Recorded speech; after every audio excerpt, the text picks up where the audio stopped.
Selamat petang, salam sejahtera. Ada satu surat yang tular di media sosial yang aku rasa tidak benar.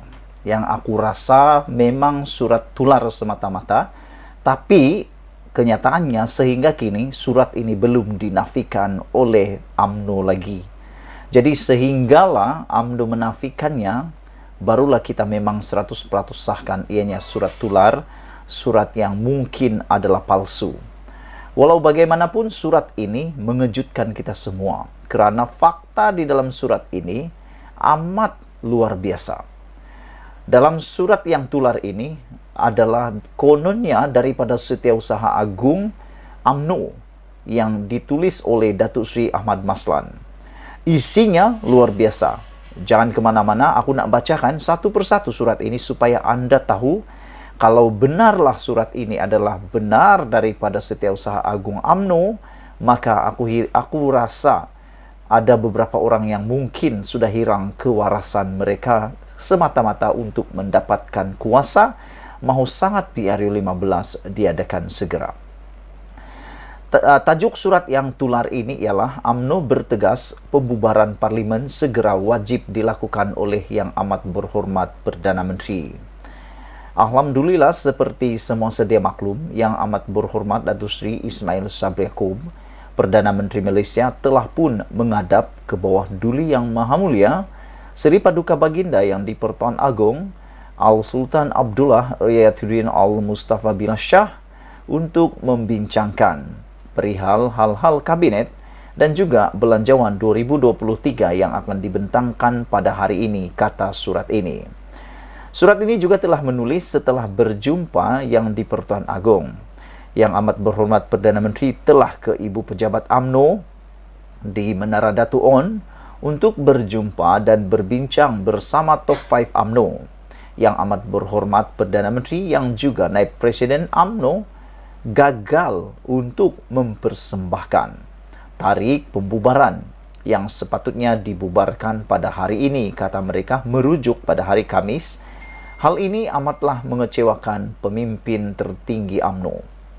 Oleh yang demikian, Top 5 UMNO memutuskan supaya kesemua menteri UMNO di dalam kabinet Yang Amat Berhormat Perdana Menteri hendaklah meletakkan jawatan dan menarik semula sokongan kepada kerajaan pimpinan Yang Amat Berhormat Perdana Menteri selewat-lewatnya sebelum pembentangan belanjawan 2023.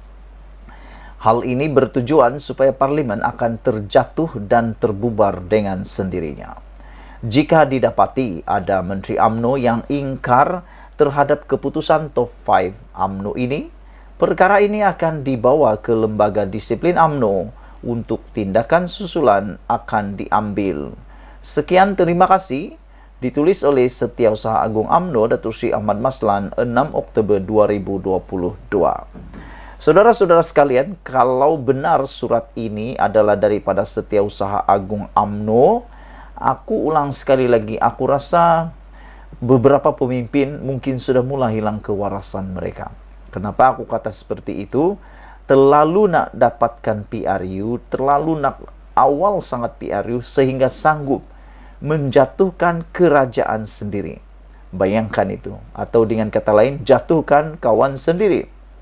Perdana Menteri daripada UMNO sendiri, tetapi dijatuhkan sendiri oleh ahli UMNO pula. Saudara-saudara, walaupun surat ini, aku fikir, pada pendapat saya ini mungkin surat yang tidak benar atau palsu, tetapi belum dinafikan oleh mana-mana pihak. Kalaulah benar surat ini adalah surat yang ditulis sendiri oleh Datuk Ahmad Maslan, aku pikir tindakan ini adalah tindakan yang tidak wajar. Bukan sekadar kurang wajar, tetapi tidak wajar. Kerana sekiranya Yang di-Pertuan Agong sudah tidak mahu memperkenankan PRU 15 pada waktu banjir, kerana Agong pun menyedari kesusahan rakyat dan kebimbangannya berkaitan dengan masalah apabila PRU 15 diadakan juga pada tahun ini, aku fikir kalau inilah yang dibuat, ini satu tindakan yang boleh kata derhaka. Dan aku mengharapkan selaku rakyat Malaysia, aku harap surat ini adalah surat yang tular dan palsu. Aku harap ini tidak berlaku. Aku harap perkara ini tidak berlaku, tidak benar-benar berlaku. Sebab kalau dia berlaku, ini kali pertama kita berada di dalam keadaan politik yang memang kita cakap derhaka. Derhakanya karena Agung mungkin dah tak benarkan, dah menolak, mungkin dah berikan clue supaya tak diadakan PRU 15. Tapi dengan tindakan yang seperti ini luar biasa. Tapi jangan silap.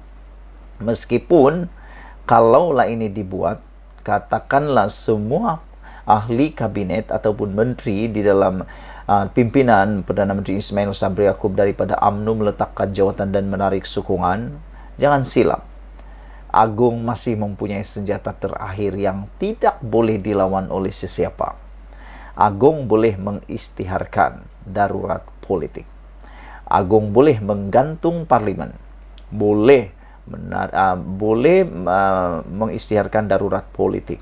Apabila darurat politik itu diisytiharkan, sah dan sah, apa-apa bentuk dalam bentuk pilihan rakyat tidak boleh diadakan pada masa ini.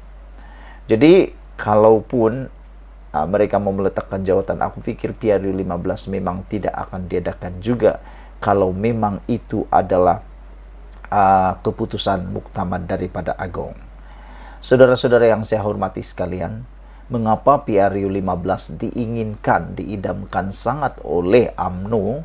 Menurut seorang penganalisis politik yang terkenal di seluruh dunia, beliau kata mungkin berdasarkan kepada pengalaman menang besar di PRN Melaka dan Johor, itulah yang menjadi indikator kepada UMNO mahu sangat PRU 15 diadakan segera.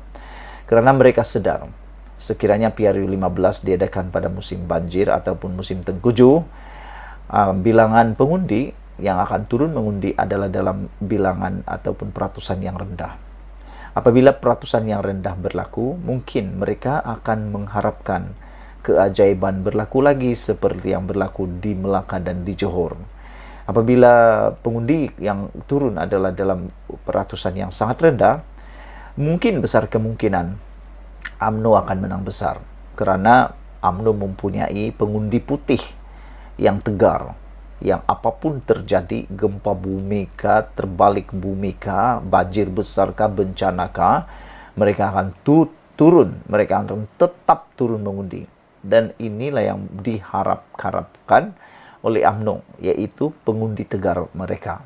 Karena pada pendapat mereka, pengundi tegar mereka ini sah akan turun mengundi walau apapun berlaku. Ini yang diharapkan oleh mereka, yaitu peratusan mengundi yang rendah menurut penganalisis politik tersebut. Saudara-saudara, aku berdoa surat yang tular ini adalah surat yang palsu. Kita tunggu penafian daripada Setiausaha Agung UMNO ini sendiri. Malaysia kita punya, kita juga sama-sama cintai Malaysiaku. Bye-bye.